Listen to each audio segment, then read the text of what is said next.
So hello students, welcome back to my channel study humanities. और आज मैं आप लोगों के लिए लेके आई हूँ क्लास 12 लीगल स्टडीज़ का जो चैप्टर नंबर यूनिट आपकी फर्स्ट है, दैट इज़ जुडिशरी। एंड ये ना बोर्ड एग्जाम में बहुत अच्छे खासे मार्क्स कैरी करती है, तो इसको पढ़ना इज़ इम्पॉर्टेंट। तो इसको मैं आज लाइन टू लाइन वाइज समझाने वाली हूँ। हर एक टॉपिक को लाइन वाइज समझेंगे, कोशिश करेंगे कि हम स्ट्रक्चर जो हायरार्की वगैरह है जुडिशरी के बारे में, जो इंपॉर्टेंट पॉइंट्स हैं उनको हम जान पाएँ। ठीक है, तो ये इंपॉर्टेंट चैप्टर है, one of the most important chapter मैं ये कहूँगी पूरी बुक में से। ठीक है, एक ये और एक ह्यूमन राइट्स। अभी तक जितना भी मैंने पढ़ा है उनमें से ये दो chapters they are very important. Also other units भी इंपॉर्टेंट है, बट वो क्या है ना, एक बार समझ ली तो फिर उनको दोबारा से समझने की ज़रूरत नहीं पड़ती है। ये भी ऐसी ही है, बस थोड़ा सा एक बार समझ लो, उसके बाद समझने की ज़रूरत नहीं पड़ेगी। तो हर बार की तरह सबसे पहले स्टार्ट करेंगे कि हम इस चैप्टर में पढ़ने क्या क्या वाले हैं। तो हम देखेंगे ओरिजिन क्या है, कि कैसे जो जुडिशरी है, ये जुडिशरी का सिस्टम डेवलप कैसे हुआ, क्या ऐसे रीजंस थे कि लोगों ने सोचा जुडिशरी बननी चाहिए। ठीक है, हिस्ट्री क्या है, हिस्ट्री मतलब क्या शुरुआत जब हुई तो सुप्रीम कोर्ट मतलब एग्जिस्टेंस में, जुडिशरी एग्जिस्टेंस में कैसे आया। स्ट्रक्चर क्या है जुडिशरी का इंडिया में, सुप्रीम कोर्ट ऑफ इंडिया की जुडिक्शन को समझेंगे, हाई कोर्ट्स का जुडिक्शन को समझेंगे, सबऑर्डिनेट कोर्ट्स की जुडिक्शन को समझेंगे, हायरार्की समझेंगे जुडिशियल सिस्टम की, tribunals very important topic, one of the most important topic इस चैप्टर का। तो tribunals and judicial review and scope और कॉन्सेप्ट समझेंगे जुडिशियल रिव्यू का। स्टार्ट करते हैं चैप्टर को। फर्स्ट टॉपिक जो है हमारा, the first topic is structure, hierarchy and legal officers in India. तो इसमें हम बेसिकली देखने वाले हैं कि बेसिकली सुप्रीम कोर्ट जो जुडिशरी है उसका स्ट्रक्चर कैसा है, कैसे जो है जो सुप्रीम कोर्ट है, जो हाई कोर्ट्स हैं, ये जो डिस्ट्रिक्ट कोर्ट्स हैं, ये इनका फॉर्मेशन कैसे हुआ, कैसे इनका स्ट्रक्चर कैसा है, हम इसके बारे में जानने वाले हैं। तो सबसे पहले ये पता होना चाहिए कि हमारी स्ट्रक्चर या हायरार्की कैसी है। तो हायरार्की में तो देखो, हायरार्की में सबसे पहले हमारा सुप्रीम कोर्ट होता है, देन हमारे हाई कोर्ट्स होते हैं, हाई कोर्ट्स के बाद डिस्ट्रिक्ट और सबऑर्डिनेट कोर्ट्स जिनको हम लोअर कोर्ट्स भी कहते हैं। अब ये जो देखो सुप्रीम कोर्ट, हाई कोर्ट्स, तो ये जो दोनों कोर्ट्स हैं ये सिविल क्रिमिनल केसेस दोनों को संभालते हैं, और इनका कोई अलग मतलब ऐसा नहीं है कि सिविल केसेस के अलग या क्रिमिनल केसेस के अलग कोर्ट्स नहीं होंगे। हाई कोर्ट जैसे एक स्टेट का है तो वो स्टेट क्रिमिनल और सिविल केसेस दोनों को देखेगा, बट डिस्ट्रिक्ट कोर्ट्स में ऐसा नहीं होता। डिस्ट्रिक्ट कोर्ट्स में सिविल के लिए अलग अलग कोर्ट होते हैं, क्रिमिनल केसेस के लिए अलग कोर्ट्स होते हैं। वो हम देखेंगे कि सिविल में कौन प्रिसाइड करता है, क्रिमिनल पे कौन प्रिसाइड करता है। मतलब सिविल अगर कोई केस चल रहा है डिस्ट्रिक्ट में, तो डिस्ट्रिक्ट में कौन से जज होंगे सिविल में, और क्रिमिनल में कौन से जज होंगे। ट्रिब्यूनल्स की बात करेंगे तो ये स्पेशलाइज्ड होते हैं, क्वासी जुडिशियल बॉडी होती है। कैसे स्पेशल जो कुछ ऐसे केसेस हैं जिनके लिए स्पेशली हमें किसी अलग बॉडी की ज़रूरत थी, उसके लिए हमने ट्रिब्यूनल्स का जो है मेंटेनेंस किया। तो अब हम स्टार्ट करते हैं चैप्टर को, line to line wise explanation को। तो देखो, हमारा कॉन्स्टिट्यूशन ऑफ इंडिया में जो जुडिशियल सिस्टम का फ्रेमवर्क था, मतलब अगर हम अपनी कॉन्स्टिट्यूशन की बात करें तो कॉन्स्टिट्यूशन में जुडिशियल सिस्टम को फेडरल ये बताया हुआ है कि हमारा जो जुडिशियल सिस्टम है वो सिंगल इंटीग्रेटेड सिस्टम है। बट जबकि ये देखा गया है कि हमारी गवर्नमेंट तो फेडरल है। फेडरल का मतलब हो गया फेडरल हमारी, इसका मतलब है कि गवर्नमेंट तो फेडरल सिस्टम फॉलो कर रही है। फेडरल सिस्टम का मतलब पावर डिवीज़न, बट जुडिशरी हमारी जो बॉडी है ये क्या है, ये सिंगल इंटीग्रेटेड बॉडी है। सिंगल इंटीग्रेटेड मतलब एक तरीके से पावर डिवीज़न नहीं है। एपेक्स बॉडी, इसमें एपेक्स बॉडी हमारी सुप्रीम कोर्ट है। ठीक है, तो यहाँ पे हमें बताया हुआ है कि हमारे कॉन्स्टिट्यूशन में हमारी जो जुडिशरी है उसको एक सिंगल इंटीग्रेटेड सिस्टम बनाया हुआ है, जिसमें सेंट्रल और स्टेट लॉज दोनों मेंटेन होते हैं। Supreme court apex body new Delhi में लोकेटेड है, ये पता होना चाहिए, तो छोटी मोटी सी बात है। सुप्रीम कोर्ट के बाद हमारे हाई कोर्ट्स आते हैं, देन हाई कोर्ट्स के बाद हमारे डिस्ट्रिक्ट या सबऑर्डिनेट कोर्ट्स आते हैं जिनको हम लोअर कोर्ट्स कहते हैं, एंड देन उसके बाद स्पेशलाइज्ड ट्रिब्यूनल्स होते हैं जो स्पेशल सेक्टर्स के लिए, स्पेशल क्लेम्स के लिए काम करते हैं, जैसे labour tribunals, consumer tribunal, service matter disputes के लिए ट्रिब्यूनल्स, ये अलग अलग ट्रिब्यूनल्स होते हैं। अब सुप्रीम कोर्ट ऑफ इंडिया की बात करते हैं। तो सुप्रीम कोर्ट ऑफ इंडिया, तो basically supreme court of India आया कब, तो supreme court of India exist हुआ एस्टेब्लिश हुआ 28 जनवरी 1950 को। तो हमें ये याद होना चाहिए कि सुप्रीम कोर्ट आया कब, सुप्रीम कोर्ट एस्टेब्लिश हुआ 28 जनवरी 1950 को। ये पता होना चाहिए कि सुप्रीम कोर्ट हम जब आज़ाद हो चुके हैं, आज़ाद होने के बाद सुप्रीम कोर्ट एस्टेब्लिश हुआ है। आज़ाद होने से पहले मतलब जब कॉलोनियलिज्म था तब दो अलग कोर्ट्स थे जो कि कॉलोनी के अंदर थे, मतलब ब्रिटिशर्स के द्वारा वो एस्टेब्लिश किए गए थे। ठीक है, तो अब बताया हुआ है कि हमारे जो सुप्रीम कोर्ट है वो एस्टेब्लिश हुआ 28 जनवरी 1950, बट कॉलोनी से पहले हमारे पास दो कोर्ट्स थे जो कि एक प्रिवी काउंसिल, एक तो हमारी जो थी, एक हमारी तो कॉलोनिज्म से पहले हमारे पास दो कोर्ट्स थी, एक हमारी judicial committee of the Privi council, जिसको आपने शायद से उसमें पढ़ा होगा पॉलिटिकल साइंस में, और दूसरी हमारी थी फेडरल कोर्ट। तो जैसे अभी इस आज के समय पे अगर हम बात करें इंडिया में, उस सुप्रीम बॉडी क्या है, सुप्रीम कोर्ट है अभी प्रेजेंट में, बट पहले क्या थी, फेडरल कोर्ट सुप्रीम बॉडी थी जब कॉलोनी में था इंडिया। अगर हम बात करें तो 1950 में जो सुप्रीम कोर्ट था उसके जो जजेस थे उसने बताया हुआ था कि एक चीफ जस्टिस होगा और 7 जजेस होंगे। बट लेटर हमारा ये जो एक्ट हुआ सुप्रीम कोर्ट नंबर ऑफ जजेस अमेंडमेंट बिल 2019, इसमें क्या हुआ, इसमें जजेस का नंबर इंक्रीज़ कर दिया गया 34 कर दिया गया, जिसमें क्या हुआ 33 हमारे जजेस एंड हमारे एक चीफ जस्टिस हो गए। ठीक है, तो मतलब बेसिकली पहले 1950 में जब हम इस्टेब्लिश ही हुआ था सुप्रीम कोर्ट, तब हमारे 7 जजेस और एक चीफ जस्टिस थे। और उसके बाद जो नंबर ऑफ़ जजेस अमेंडमेंट बिल था 2019 में ये अमेंडमेंट किया गया, उसमें क्या हुआ 34 कर दिए गए जजेस को। उसके बाद हाई कोर्ट्स की बात करते हैं। तो हाई कोर्ट्स की बात करें तो इंडिया में 25 हाई कोर्ट्स हैं। अब जो हाई कोर्ट्स होते हैं ना, इनकी एक चीज़ ये होती है कि जैसे सुप्रीम कोर्ट तो अपेक्स बॉडी हो गई, वो तो सबसे ऊपर है, वो एक ही होती है, बट हाई कोर्ट्स क्या हैं, हर स्टेट के कोर्ट्स होते हैं। अब ये स्टेट कभी कभार क्या होता है, ऐसा देखा गया है कि हाई कोर्ट एक स्टेट के हो सकते हैं या 2 स्टेट्स के मिला के भी एक हाई कोर्ट हो सकता है। एग्जाम्पल हो गया पंजाब और हरियाणा का एक ही हाई कोर्ट है चंडीगढ़ में। तो इसमें क्या हमें देखने को मिलता है कि high courts group of states पे या स्टेट्स पे क्या करते हैं, हाई कोर्ट्स जो है जुरिस्डिक्शन अपना ग्रुप ऑफ स्टेट्स पे या यूनियन टेरिटरीज पे करते हैं। हाई कोर्ट्स का जुरिस्डिक्शन हमें पता चल गया कि स्टेट पे, ग्रुप ऑफ स्टेट्स पे या यूनियन टेरिटरीज पे। हाई कोर्ट्स के बिलो जो हैं वो डिस्ट्रिक्ट कोर्ट्स होते हैं। अब देखो यहाँ पे हमें बताया हुआ है कि 4 सबसे पहले मतलब जैसे हाई कोर्ट्स इस्टेब्लिश हुए, और हाई कोर्ट इस्टेब्लिश होते ही जो सबसे पहले जो 4 कोर्ट बने वो हमारे बने मद्रास हाई कोर्ट जो कि चेन्नई में बना, बॉम्बे हाई कोर्ट मुंबई में, और कलकत्ता हाई कोर्ट कलकत्ता, और इलाहाबाद हाई कोर्ट इलाहाबाद में। एंड देन नेक्स्ट हमारे जो बने वो बने 1 जनवरी, जो कि सबसे नए हैं। मतलब अभी प्रेजेंट में ये बात करेंगे, प्रेजेंट का मतलब ये नहीं कि आज, मतलब कुछ सालों पहले। अगर आपको पता हो तो आपके पॉलिटिकल साइंस में जो फर्स्ट चैप्टर है चैलेंजेस ऑफ नेशन बिल्डिंग, उसमें रीऑर्गेनाइजेशन एक्ट बताया हुआ है। तो रीऑर्गेनाइजेशन एक्ट में हमने ये पढ़ा कि रीऑर्गेनाइजेशन एक्ट में ये देखा था कि कैसे मद्रास में ये डिमांड उठी कि आंध्र प्रदेश एक अलग स्टेट बनना चाहिए। तो जब ये डिमांड उठने के बाद 2019 1 जनवरी 2019 में आंध्र प्रदेश का एक अलग हाई कोर्ट बना दिया गया। ऑल्सो तेलंगाना का भी एक हाई कोर्ट बना दिया गया। अब इतना समझ में आ गया होगा मुझे लगता है हाई कोर्ट और सुप्रीम कोर्ट के बारे में, जो अभी तक मैंने आप लोगों को बताया वो आपको समझ में आया होगा। अब हम बात करते हैं डिस्ट्रिक्ट एंड सबऑर्डिनेट कोर्ट्स की। डिस्ट्रिक्ट कोर्ट्स और सबऑर्डिनेट कोर्ट्स की हम बात करें तो सबसे पहले supreme courts, then high courts, then district और सबऑर्डिनेट कोर्ट्स। ये जो डिस्ट्रिक्ट और सबऑर्डिनेट कोर्ट्स होते हैं, जैसे हाई कोर्ट क्या है, हाई कोर्ट स्टेट्स पे वर्क करता है, स्टेट्स पे जुरिडिक्शन करता है। वैसे डिस्ट्रिक्ट क्या है, जुडिशियल, हर स्टेट को क्या करा जाता है, जुडिशियल डिस्ट्रिक्ट्स में डिवाइड कर दिया जाता है। तो उन डिस्ट्रिक्ट जो जुडिशियल डिस्ट्रिक्ट्स पे जो जजेस बैठते हैं उनको डिस्ट्रिक्ट या सेशन जज कहते हैं। तो देखो हमें ये पता चल गया कि देखो अगर हम बात करें हाई कोर्ट्स की, तो हाई कोर्ट स्टेट पे रूल करता है। वहीं पे स्टेट को जब हम डिवाइड कर देते हैं जुडिशियल बॉडीज़ में, या हम कह सकते हैं जुडिशियल डिस्ट्रिक्ट्स में, तो वो हमारे डिस्ट्रिक्ट हो जाते हैं। डिस्ट्रिक्ट के अंदर जो कोर्ट्स होते हैं वो डिस्ट्रिक्ट कोर्ट्स हो जाते हैं।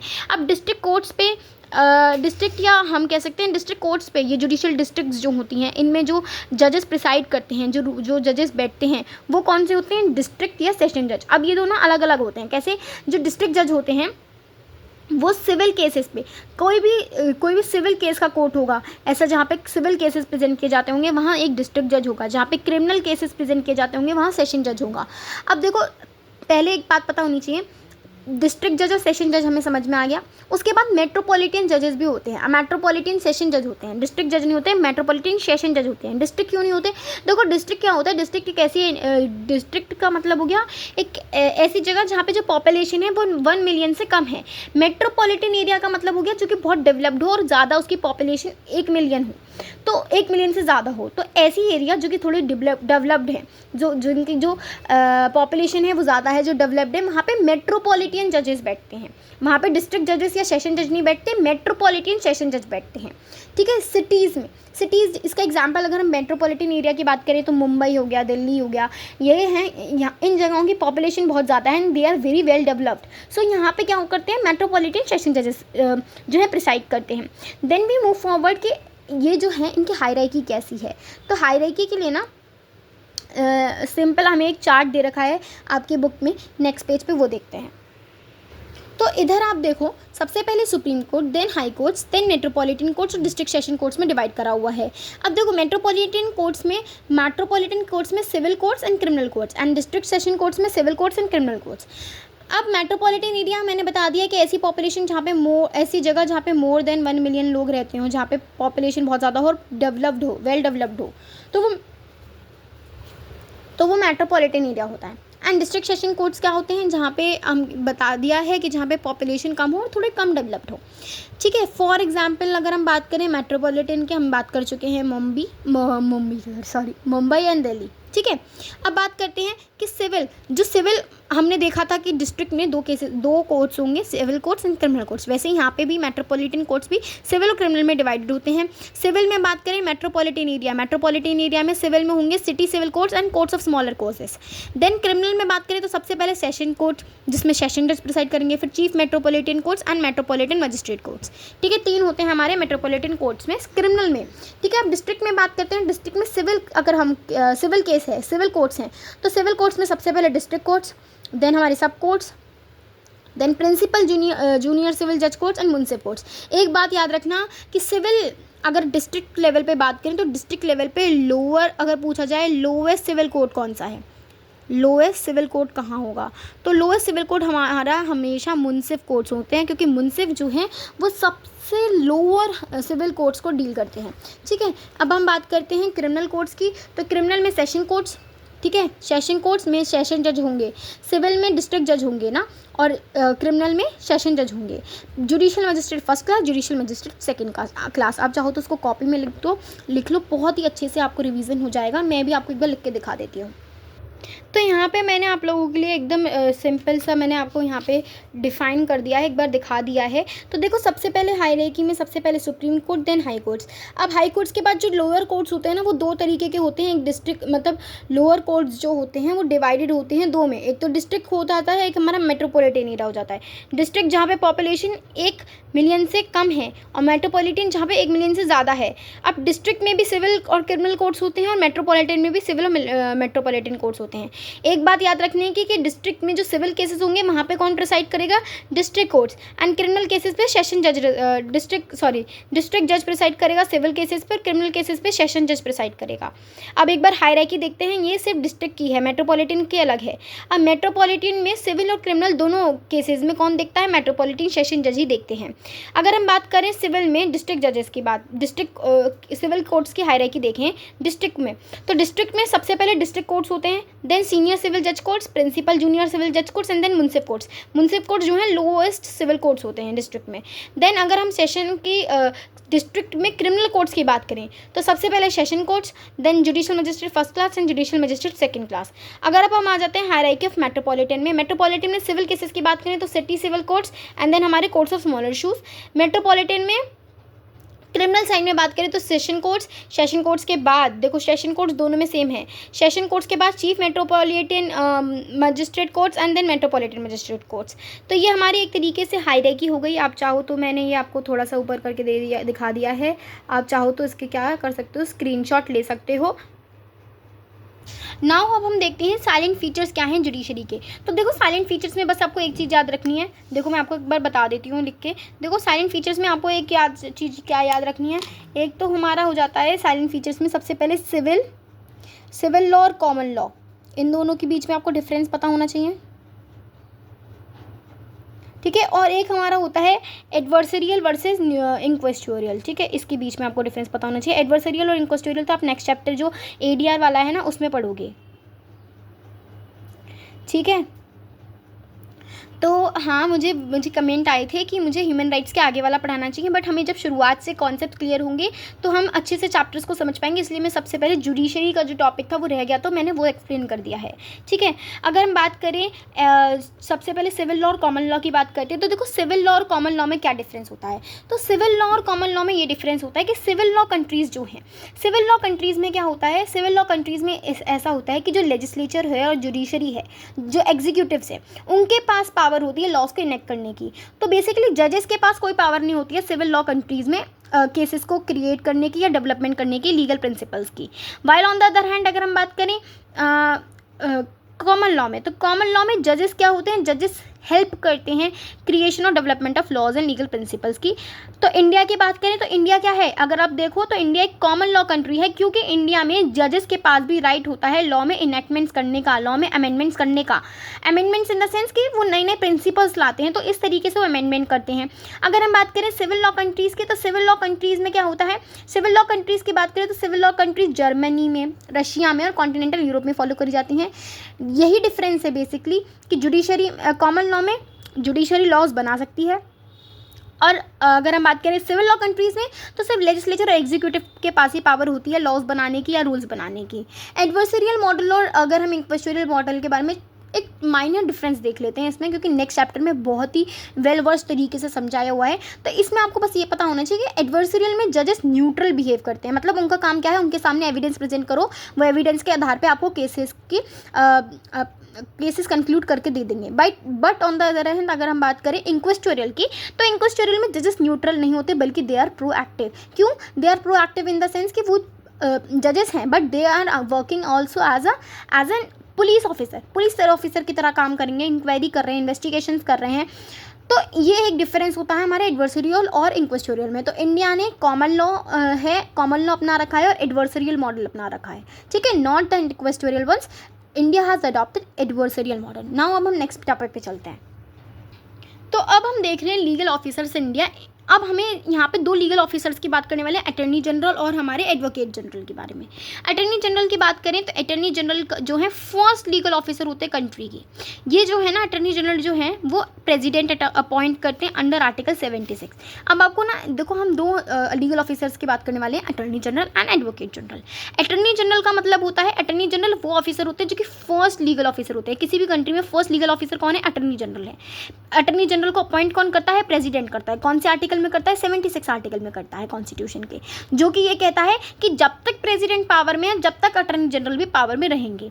अटर्नी जनरल की क्वालिफिकेशन क्या होनी चाहिए, मतलब अटर्नी जनरल बनने के लिए आप कैसे क्वालिफाइड होने चाहिए? तो आप जज होने चाहिए पहले सुप्रीम कोर्ट के। जब आप सुप्रीम कोर्ट के जज हो जाते हो तो आपके पास ऑफर होता है कि आप अटर्नी जनरल बन सकते हो।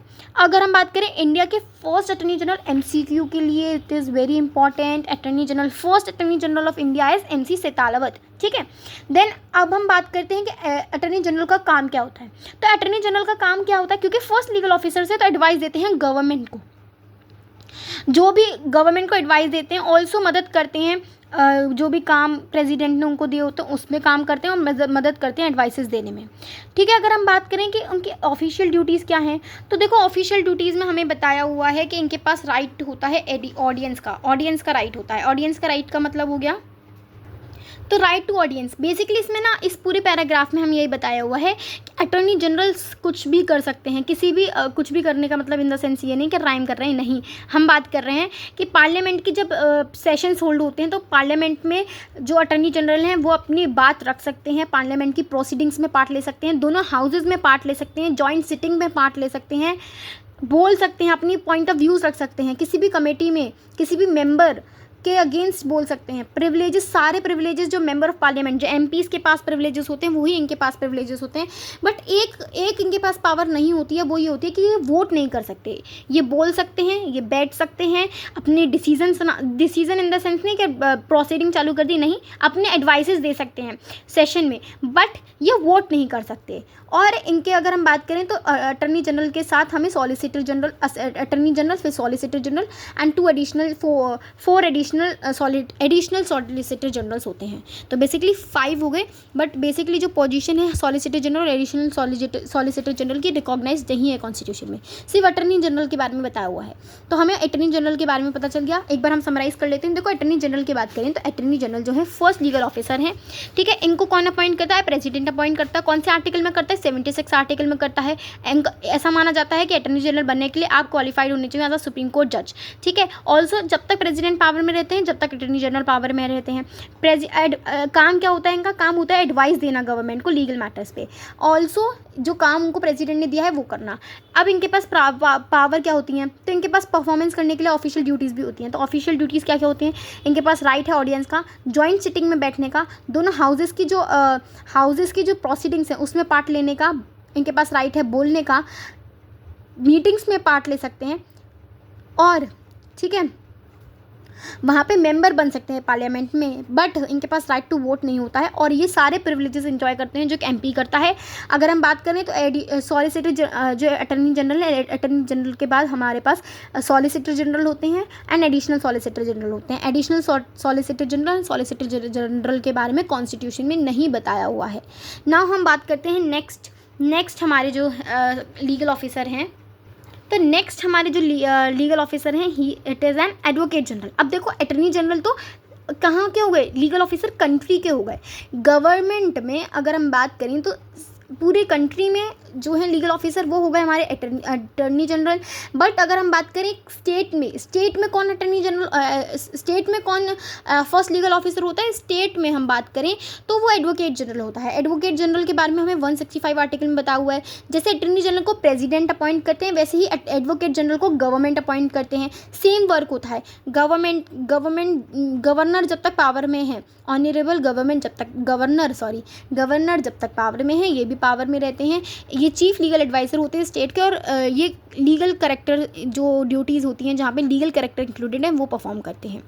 इनकी क्वालिफिकेशन क्या होनी चाहिए, जैसे अटर्नी जनरल की क्वालिफिकेशन होनी चाहिए सुप्रीम कोर्ट का जज बनने की, इनकी क्वालिफिकेशन होनी चाहिए हाई कोर्ट का जज बनने की। और ये जब तक पावर में रहते हैं जब तक गवर्नर पावर में रहते हैं। एडिशनल एडवोकेट जनरल भी अपॉइंट किए जाते हैं इनको, मतलब वहाँ पे सॉलिसिटर जनरल थे, यहाँ पे एडिशनल एडवोकेट जनरल हैं। इनके बारे में भी कोई कॉन्स्टिट्यूशन में ऐसा बताया नहीं हुआ है एज सच। ठीक है, अब हम आ जाते हैं हमारा next topic, that is independence of judiciary as a constitutional safeguard. Basically हमें ये बताया हुआ है कि इंडिपेंडेंट होना, जुडिशरी का इंडिपेंडेंट होना क्यों ज़रूरी है। बेसिकली इसमें यही पढ़ेंगे। और ये जो पूरा टॉपिक है ना, ये आपने अगर पॉलिटिकल साइंस में चैप्टर आपका मेरे ख्याल से 4th या 5th था जुडिशरी का, पॉलिटिकल साइंस में कॉन्स्टिट्यूशन ऑफ इंडिया बुक में क्लास 11th में वही पूरा टॉपिक एक तरीके से समराइज़ करके बता दिया गया है। हम इसको फटाफट से देख लेंगे। तो बताया हुआ है कि इंडिपेंडेंस ऑफ जुडिशरी को कैसे independence of judiciary constitution safeguard में मेंशन है, और कैसे इंडिपेंडेंस ऑफ जुडिशरी बहुत ज़रूरी है एक कह सकते हैं लीगल फेयर जुडिक्शन के लिए जुडिशरी का। तो बात करें कि इंडिपेंडेंस ऑफ जुडिशरी, तो इंडिपेंडेंस ऑफ जुडिशरी से रिलेटेड रूल्स जो है वो आर्टिकल 50 ऑफ द कॉन्स्टिट्यूशन में मेंशन है। ठीक है, यहाँ पे हम देखते हैं कि कैसे जो जुडिशरी है वो एक सेपरेट एंटिटी की तरह काम होनी चाहिए, किसी पर डिपेंडेंट नहीं होनी चाहिए। डिपेंडेंट होगी तो फेयर ट्रायल नहीं हो पाएगा। इसलिए क्या होना चाहिए, जुडिशरी हमेशा कैसी होनी चाहिए, इंडिपेंडेंट होनी चाहिए, डिपेंडेंट नहीं होनी चाहिए। तो देखो अब हमें बताया गया है कि जो इंडिपेंडेंस है जुडिशरी की वो क्यों ज़रूरी है। सबसे पहले इंडिपेंडेंस जुडिशरी की इसलिए ज़रूरी है क्योंकि जुडिशरी क्या है, it is an watch dog of democracy. Watch dog of democracy का मतलब ये हो गया कि देखो डिफरेंट हमारे हमारी जो 3 इंस्टीट्यूशंस हैं, ठीक है, हमारे लेजिस्लेचर, एग्जीक्यूटिव एंड जुडिशरी। तो जुडिशरी को इंडिपेंडेंट इसलिए बनाया गया है क्योंकि उसका काम है कि जो 2 अदर इंस्टीट्यूशंस हैं वो क्या करें, वो एक्सेस पावर को कंट्रोल ना करें। बेसिकली वो क्या करता है, पावर को बैलेंस बना के रखता है। एग्जाम्पल दे रखा है कि इंडियन पुलिस के पास पावर होती है कि वो क्राइम डिटेक्शन के लिए वो एविडेंसेस को गैदर करते हैं। अब इनके पास क्योंकि एक्सटेंसिव पावर हो सकती है तो ये क्या कर सकते हैं, वॉयलेट कर सकते हैं किसी के फंडामेंटल राइट्स को। बट इसी को ध्यान रखते हुए हमारे कॉन्स्टिट्यूशन ने एक्यूज को भी राइट्स दे रखे हैं कि एक्यूज को अंडर आर्टिकल 20 क्लॉज 3 में एक्यूज के पास ये राइट है कि उसको कोई भी पर्सन उसको उसके अगेंस्ट एविडेंस देने के लिए फोर्स नहीं कर सकता।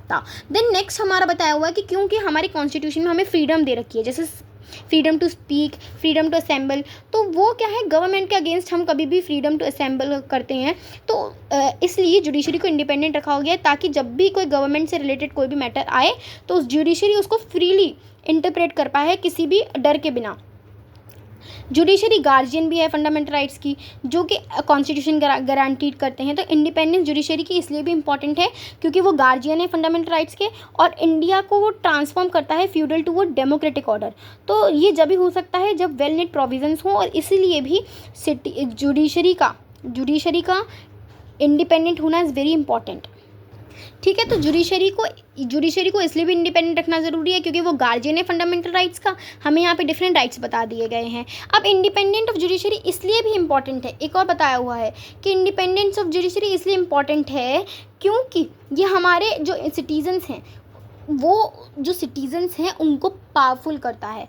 ये तीसरे वाले का ही पार्ट है कि कैसे आर्टिकल 21 में हमारे को राइट टू लाइफ दे रखा है, right to life and personal liberty, जिसके अंदर सारे राइट्स ऑलमोस्ट सारे राइट्स आ जाते हैं। देन फोर्थली इंडिपेंडेंस इसलिए भी ज़रूरी है ताकि due process of law maintain रहे। ड्यू प्रोसेस के लिए ज़रूरी है। ड्यू प्रोसेस ऑफ लॉ का मतलब है कि स्टेट भी सारे लीगल राइट्स को क्या करेगी, एक्सेप्ट करेगी, सारे लीगल राइट्स को मानेगी, किसी के भी फंडामेंटल राइट्स को वॉयलेट नहीं कर सकती। ड्यू प्रोसेस ऑफ लॉ का यही कहना है कि स्टेट को सारे लीगल राइट्स का क्या करना होगा, रिस्पेक्ट करना होगा। तो ये हमारे को बेसिकली बता दिया गया कि इंडिपेंडेंस ऑफ जुडिशरी क्यों ज़रूरी है।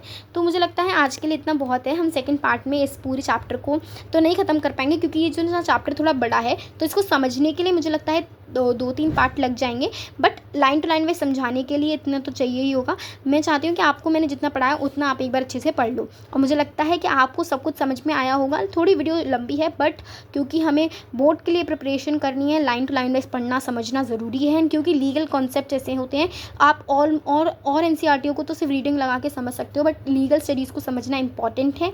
तो इसलिए ये वीडियोस, इस चैप्टर से रिलेटेड वीडियोस थोड़ी बड़ी हो सकती हैं, बट आई होप कि मैंने आपको समझाया हो बढ़िया तरीके से। एंड अगर आपको पसंद आई वीडियो तो लाइक करना। Thank you so much for watching. Bye.